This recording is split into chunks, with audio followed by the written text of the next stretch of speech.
Hijos e hijas, hola, espero que se encuentren muy bien. El día de hoy he preparado para ustedes esta presentación de leyes de Newton y su aplicación como temática para esta semana. Iniciemos.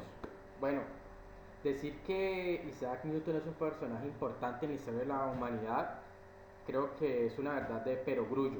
Ahora, si de pronto no conocen el significado de esa palabra, les voy a pedir que lo investiguen y les queda como tarea. Verdad de perogrullo. Es bastante interesante. ¿El punto cuál es? La ingeniería tiene como base o como fundamento precisamente estas tres leyes, porque son las leyes que describen el movimiento de los cuerpos. Ahora, sobra decir que en cualquier sistema productivo es importante saber cómo se desplazan los diferentes elementos de ese sistema. Entonces, el entender estas leyes les va a dar una herramienta súper poderosa e indispensable ahora a la hora del análisis de cualquier sistema. Entonces, ya habíamos hablado en clases anteriores sobre la primera ley, que es mal conocida como ley de la inercia. Ya les había dicho mis discrepancias sobre eso, dado que para mí lo más importante de la primera ley de Newton es que me da una forma de definir qué es un sistema de referencia inercial. Si nosotros hacemos un repasito, habíamos hablado de que, como dice aquí en la presentación, si un objeto no interactúa con otros objetos, es posible identificar un marco de referencia en que el objeto tiene aceleración cero. Eso suena bastante decir, elaborado, algo más simple. Siempre que una partícula no interactúe con otras, debe existir un sistema de referencia donde esa partícula esté en reposo o velocidad constante. Simple. De esa manera se define un sistema de referencia inercial. Un sistema de referencia inercial es un sistema donde una partícula, cuando no está sometida a fuerzas, su aceleración es cero, es decir, está en reposo o en movimiento rectilíneo uniforme.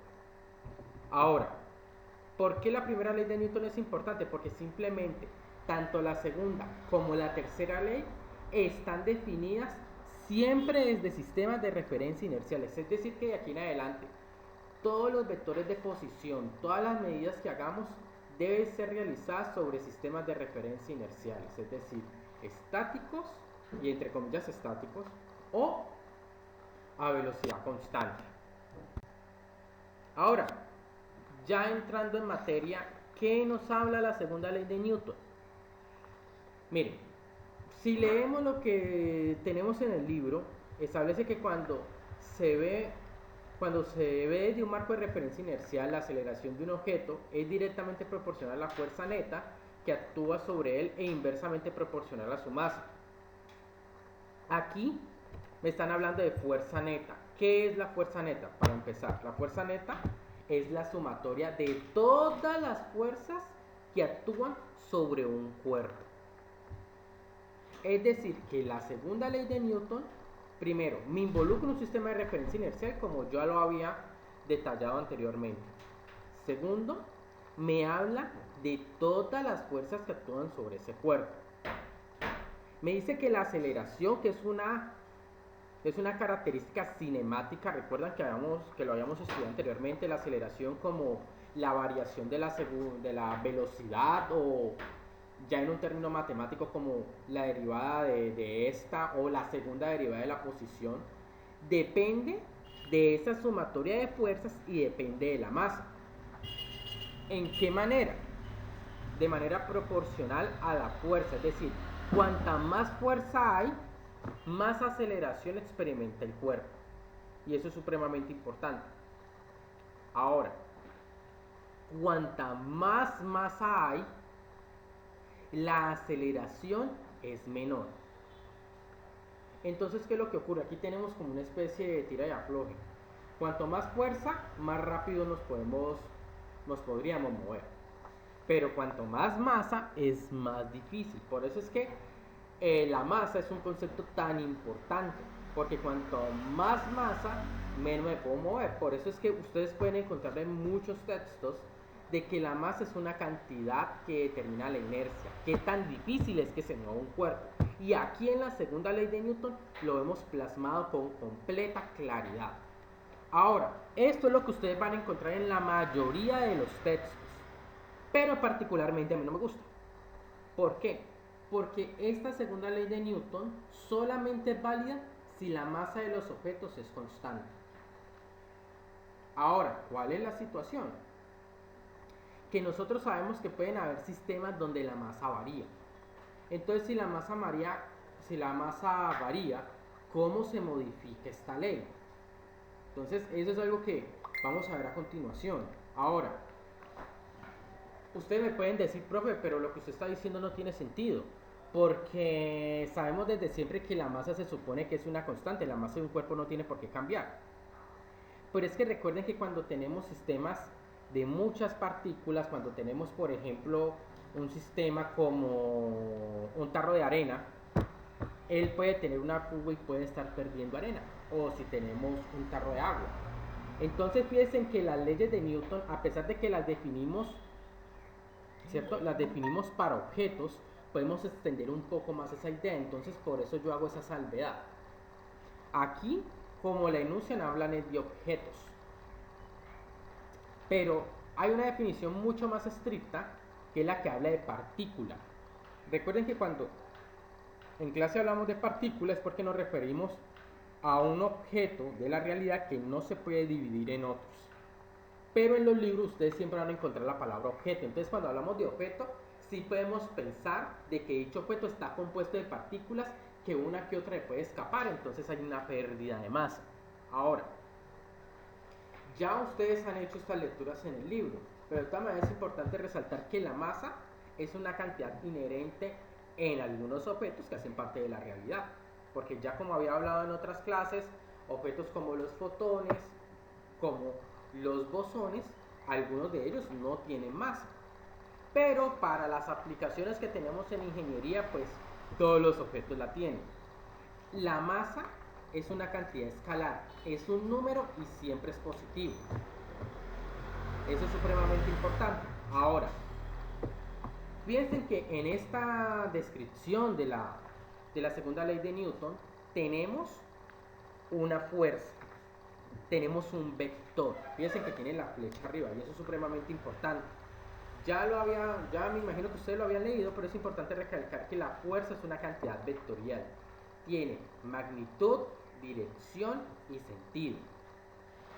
Y además de eso, siendo un vector, tiene una representación dependiendo en qué espacio viva, porque puede tener dos componentes si vive en un plano o tener tres componentes si dicho vector vive en el espacio. Entonces se van a dar cuenta que esas componentes son supremamente importantes. Ahora, por aquí, analizando la fórmula, también nos damos cuenta de otro aspecto súper importante, que la aceleración tiene la dirección y el sentido de la sumatoria de fuerzas o fuerza neta. ¿Hacia dónde va la aceleración? En la dirección donde va la fuerza neta, la sumatoria de todas las fuerzas. ¿Hacia dónde? ¿Cuál es el sentido de la aceleración? En el sentido de la fuerza. Tan simple como eso, chicos. Ahora, hay una representación mucho más general de la segunda ley de Newton. Esa fuerza neta en algunos textos también la van a encontrar como fuerza resultante. Técnicamente hablando, la segunda ley de Newton deberíamos expresarla como sumatoria de fuerzas, fuerza neta o fuerza resultante, todas esas tres frases son sinónimos, es igual a la variación del momentum.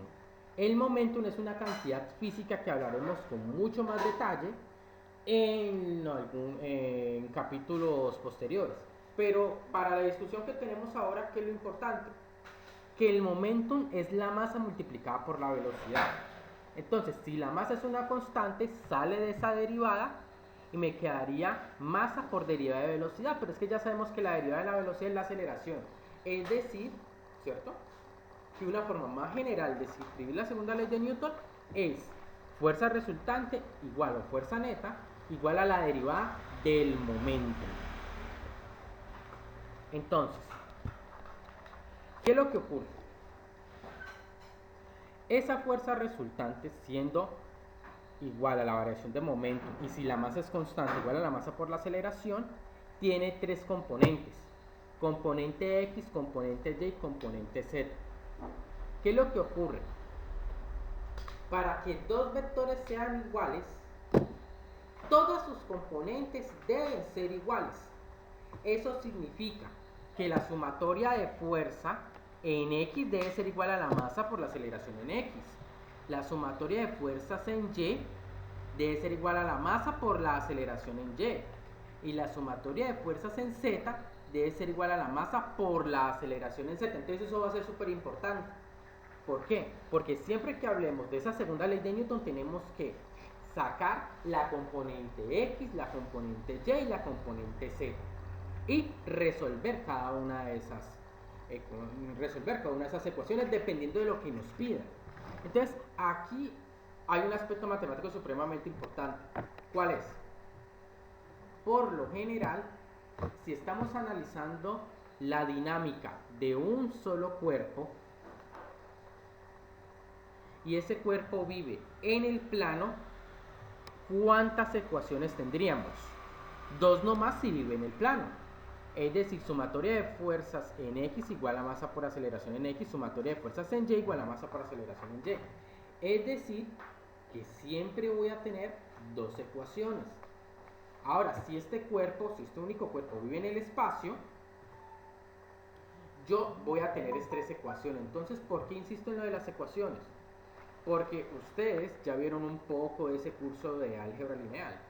Entonces es importante recordar que cuantas más ecuaciones tengo, más incógnitas puedo tener. Entonces esa es una clave como para muchos ejercicios. Tengo que estar pendiente. Si estoy en el plano, voy a tener siempre dos ecuaciones. Si estoy en el espacio, voy a tener tres. Si estamos hablando de un solo objeto.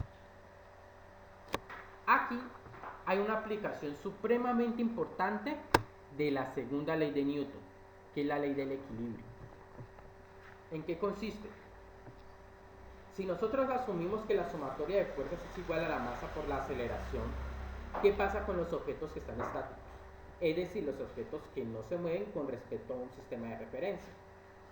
Si ese dicho sistema de referencia es inercial, aquí lo podemos conectar con la segunda ley de Newton y nos damos cuenta de algo supremamente importante.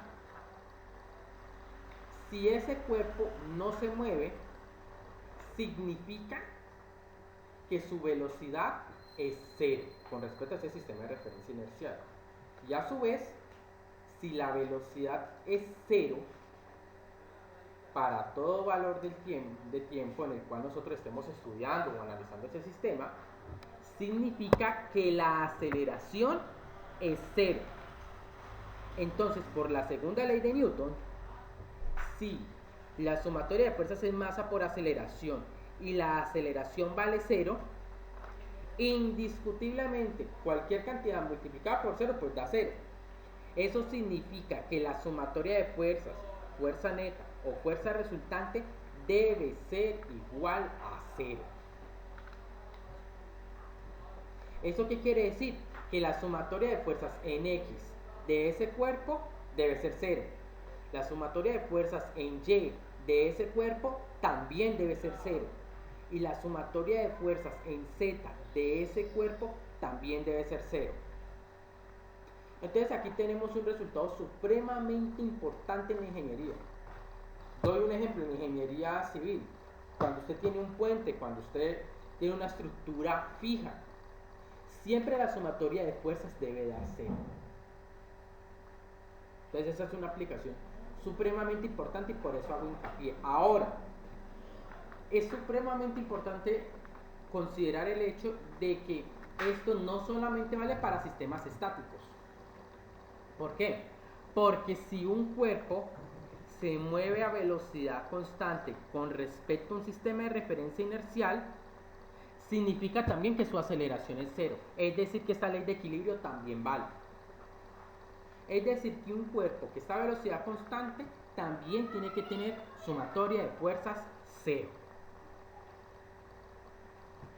Ok, ahora, la tercera ley de Newton es supremamente importante porque es la única ley que involucra directamente más de un cuerpo.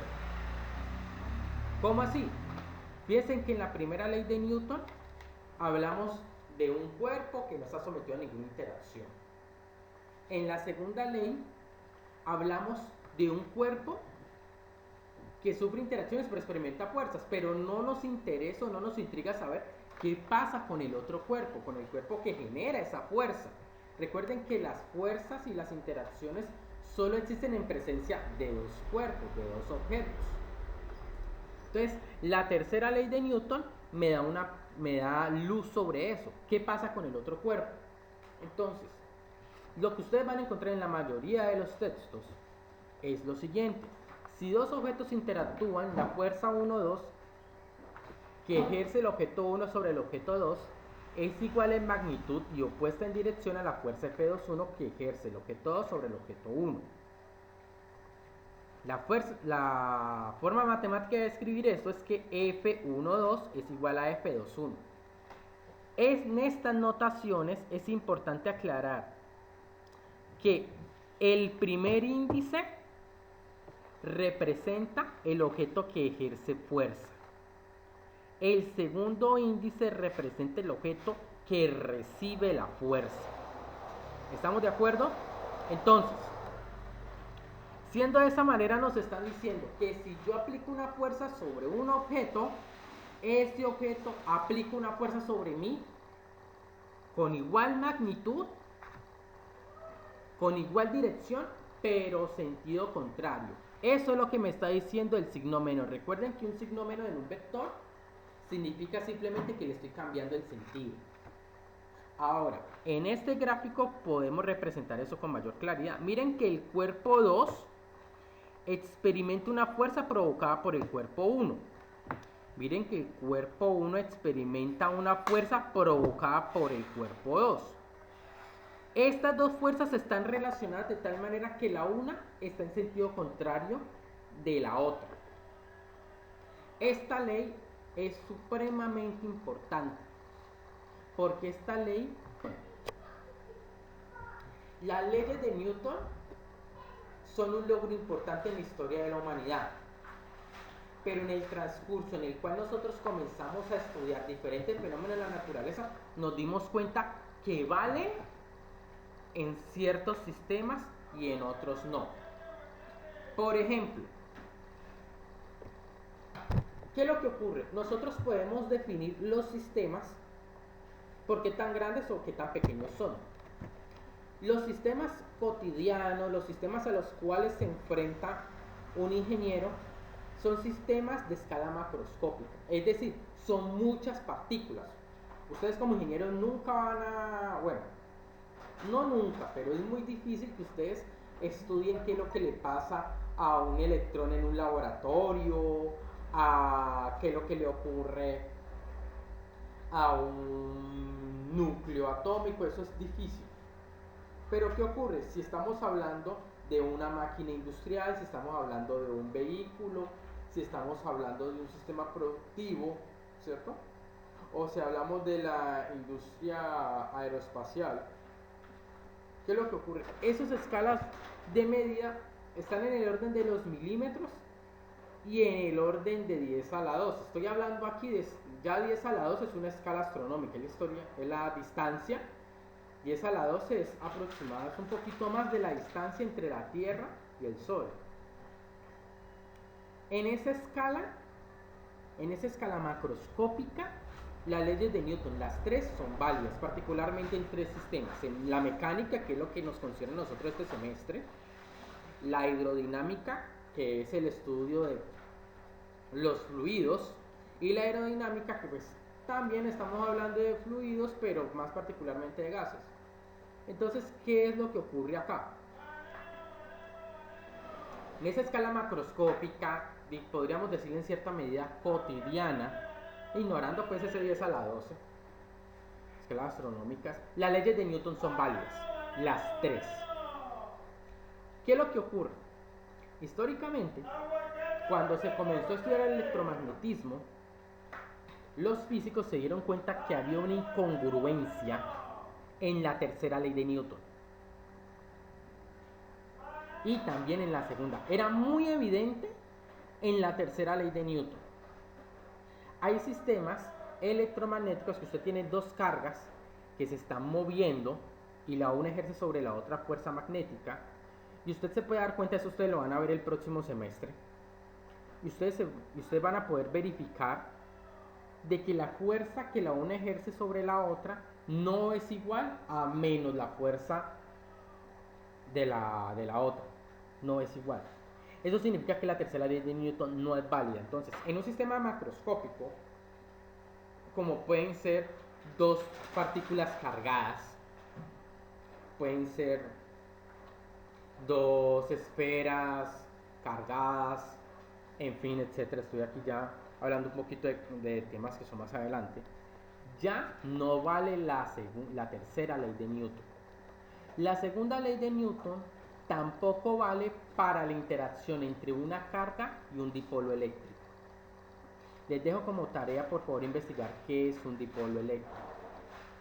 Entonces, ¿cuál es el punto? Nos damos cuenta de que las leyes de Newton no son tan leyes, no son tan universales, porque hay sistemas donde fallan. Entonces ya sabemos que en escala macroscópica hay sistemas donde no son válidas, particularmente en el electromagnetismo. Ahora, ¿qué pasa cuando estudiamos las cosas muy grandes, cuando estamos hablando más allá de las escalas astronómicas?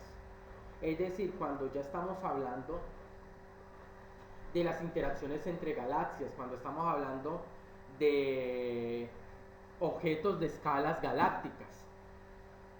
Solamente vale la primera ley de Newton. La segunda y la tercera ley, bueno, particularmente la segunda ley, no es válida.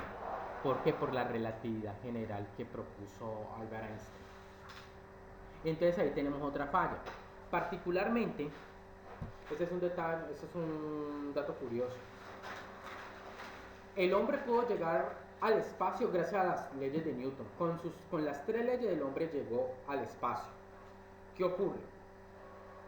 Los físicos y los astrónomos, cuando comenzaron a estudiar la órbita de Mercurio, se dieron cuenta que tenía un error con respecto a lo que predecían las leyes de Newton y la ley de gravitación universal.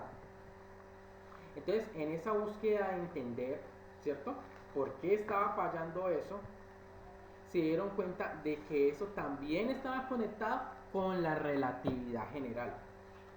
Entonces, ahí ya nos dimos cuenta otra vez, ¿cierto?, que la segunda ley de Newton no vale para ciertos sistemas. ¿Para cuáles?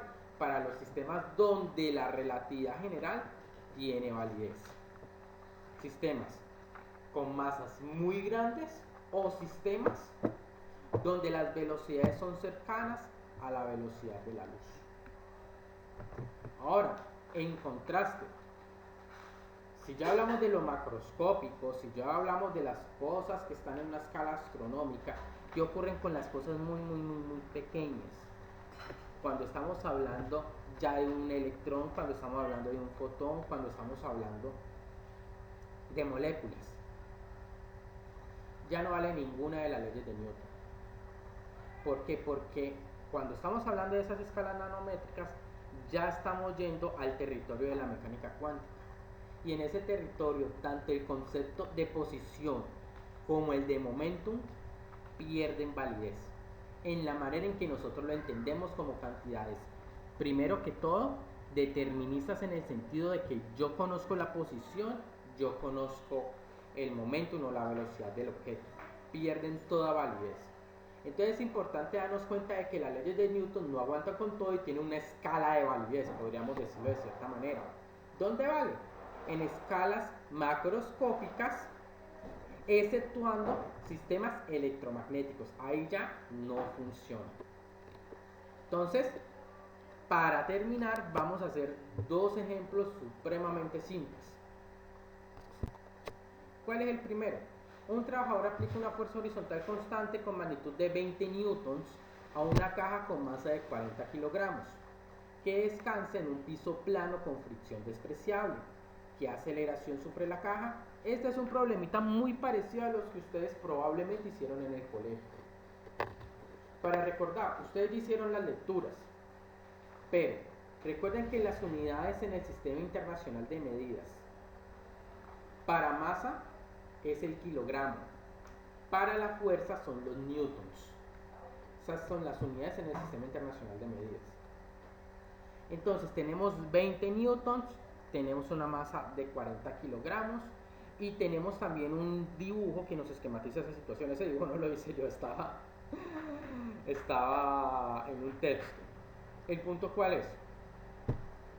Siempre cuando vamos a analizar la aceleración de un objeto en términos de las fuerzas que actúan sobre él, tenemos que contar todas las fuerzas que actúan sobre el cuerpo. Entonces, miremos la caja.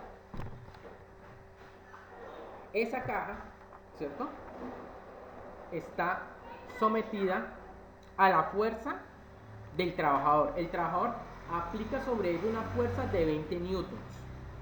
¿En qué dirección? En dirección horizontal. Aquí se está marcando el sistema de referencia. Y siempre les he insistido en eso y vuelvo y les insisto. A la hora de hacer cualquier problema deben marcarme el sistema de referencia. Aquí está más que claro que el origen está acá, centrado, digámoslo así, en ese objeto, en ese instante de tiempo. Entonces, ¿qué ocurre? Miren que esto aquí no tiene una flecha, lo que significa que esta F no es la fuerza, sino la magnitud, como estaba plasmado en el enunciado. Aquí, en X, solamente está actuando una fuerza. En el eje Y, quiero que se den cuenta que actúan dos fuerzas que ustedes ya conocen desde el colegio. Primero que todo es la fuerza peso, que se denota con W. La fuerza peso es la fuerza que todo cuerpo experimenta producto de la interacción gravitacional con el planeta. Esa fuerza peso simplemente es igual a la masa de ese objeto multiplicado por la aceleración gravitacional. Ahora, además de esa fuerza peso que va siempre hacia abajo, existe otra fuerza que es la fuerza normal. La fuerza normal también es una fuerza que ustedes ya han visto desde el colegio, pero de todas maneras lo recordamos. La fuerza normal es la fuerza que toda superficie ejerce sobre un objeto que está en contacto con ella. Esa fuerza siempre es perpendicular a la superficie. Esa fuerza siempre es perpendicular a la superficie. En este caso, si la superficie es horizontal, pues la normal es vertical. Hay un error que uno encuentra muchas veces cuando la gente trata de definir la fuerza normal y dicen que la fuerza normal siempre es perpendicular al movimiento. No es cierto. Los reto como tarea que traten de pensar en un sistema donde la fuerza normal vaya en la misma dirección del movimiento. ¿El hecho cuál es? Aquí en este enunciado me están preguntando cuál es la aceleración del objeto. Entonces, para eso, ¿qué necesito utilizar? Tengo una fuerza, tengo la masa y me piden la aceleración. Entonces, yo voy a la tercera ley de Newton. Perdón, a la segunda ley de Newton. ¿Qué me dice la segunda ley de Newton? Sumatoria de fuerzas es igual a masa por aceleración. La sumatoria de fuerzas en X solamente me habla de la fuerza F. Esta fuerza F tiene una magnitud de 20 newtons. Tiene que ser igual a la masa por la aceleración. La sumatoria de fuerzas en Y no la necesito. ¿Por qué? Porque es que el cuerpo no se está moviendo en Y. Lo que significa que el peso debería ser igual a la normal. Por eso es que lo ignoramos en esta ocasión. Entonces, la sumatoria de fuerzas en X es igual a la masa por la aceleración en X. Entonces de aquí simplemente lo que hacemos es despejar. Aceleración en X es igual a la sumatoria de fuerzas en X dividido por la masa. Reemplazamos y obtenemos la aceleración, que es 0.50 metros sobre segundo al cuadrado. Entonces, ese es un problema bastante elemental, bastante simple, pero que ilustra un poco la aplicación de la segunda. Pasemos un ejemplo un poquito más elaborado. ¿Qué dice? Un semáforo que pesa 112 newton. Fíjense que aquí no me están dando la masa, me están dando directamente el peso. Un semáforo que pesa 122 newton cuelga de un cable unido a otros dos cables sometidos a un soporte, como se muestra en la figura 510A. Es esta figura la que está aquí.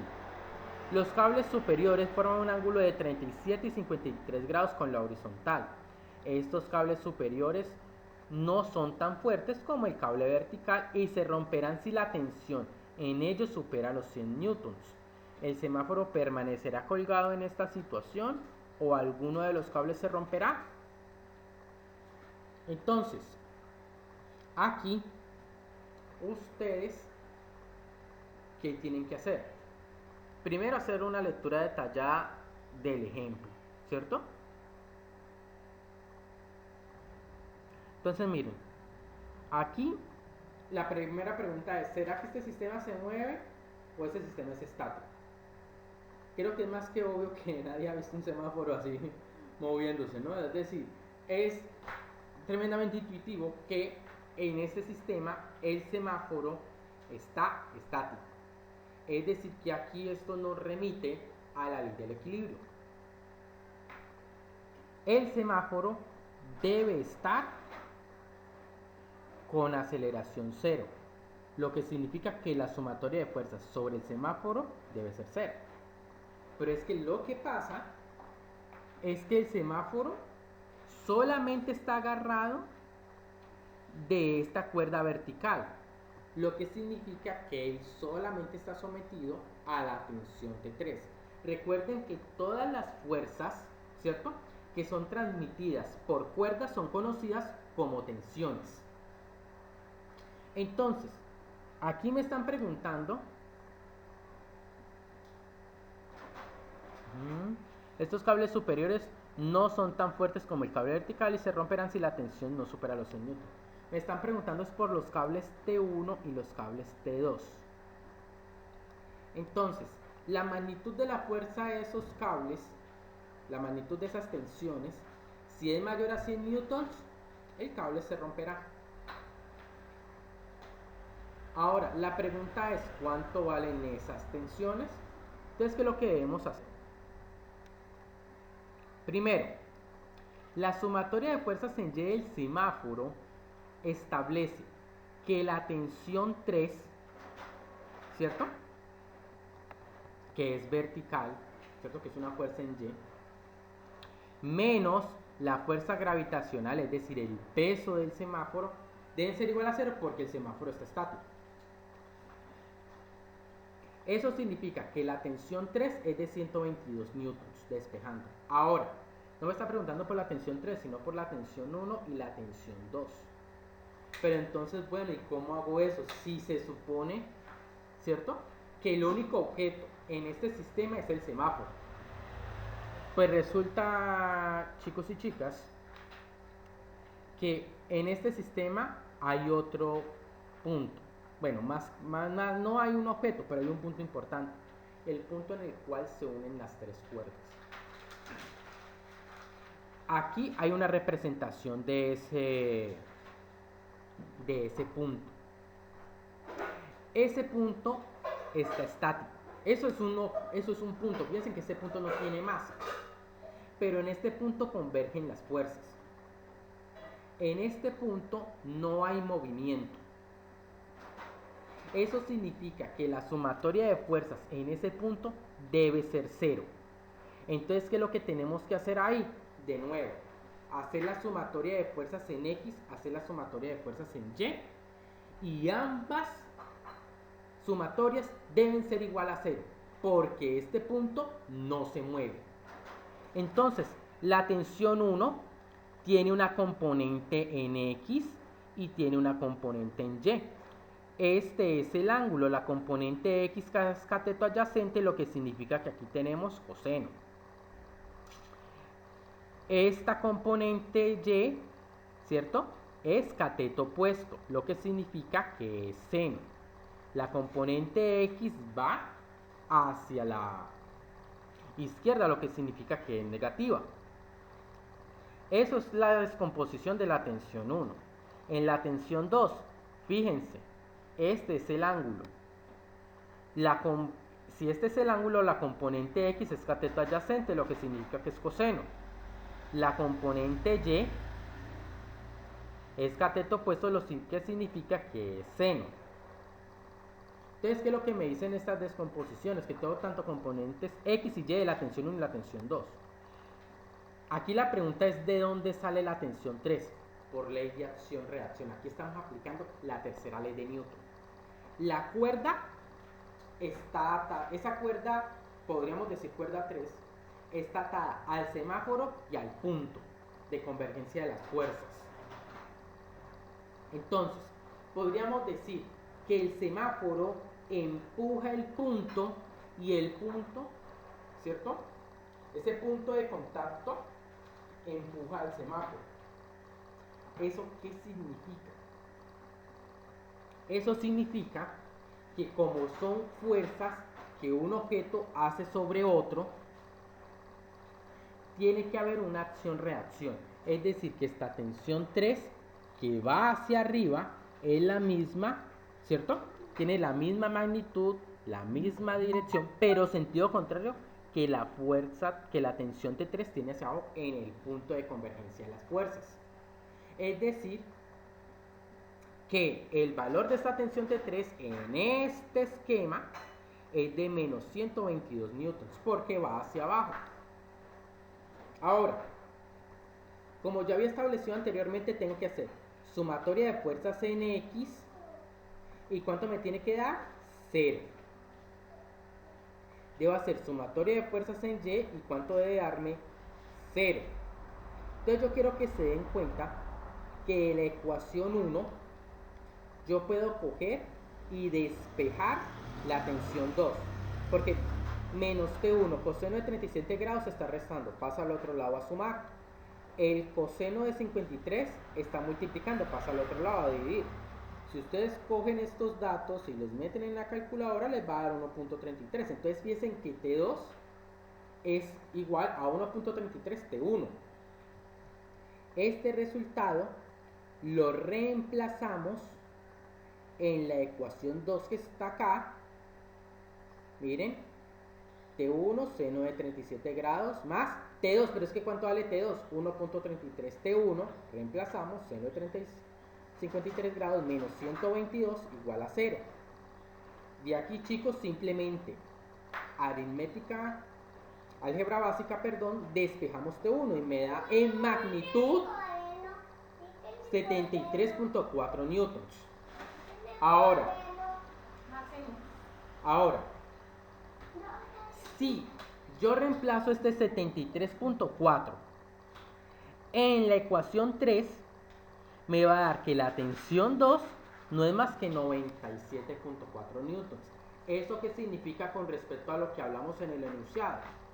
Que sí, efectivamente, estos cables pueden soportar esa tensión. Porque recuerden que si la tensión era mayor que 100, se rompen los cables superiores, T1 y T2. Pero como las tensiones o las fuerzas, las magnitudes de las fuerzas, me dieron menores que 100, lo soportará.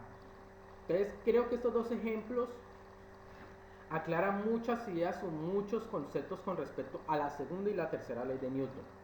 Les agradezco mucho su atención, chicos, y nos encontraremos muy pronto. Abrazo.